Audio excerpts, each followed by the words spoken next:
গোলবন্দরের এই সমাবেশের পরে মিডিয়ার ভাড়া যদি বন্দরে যান, সেখানে দেখবেন হাজার হাজার কোটি টাকা লুটপাট করেছে এই ছাত্র জনগণ বিএনপি নামক দলটি। আজকে নির্বাচনের সময় সবচেয়ে ফ্রেশ মানুষ, যারা সমাজের সেবক, যারা সুন্দর বাংলাদেশ গড়তে চায়, তাদেরকে এই মানুষের সামনে প্রার্থী হিসেবে উপস্থাপন করা হয়।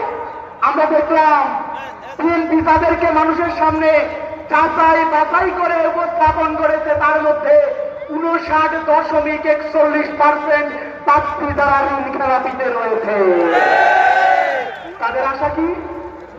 তাদের আশা হলো এই নির্বাচনে যদি জনগণ তাদেরকে ভোট দেয়, তারা যদি এমপি নির্বাচিত হয়, এমপি নির্বাচনের পরে দেশটাকে আবার লুটপাট করে সর্বপ্রথম তাদের ঘর ভর্তি করে এই ঋণ খেলাপি দূর করার জন্যই তারা প্রার্থী হয়েছে। ভাইরা আমার, আমরা শুধু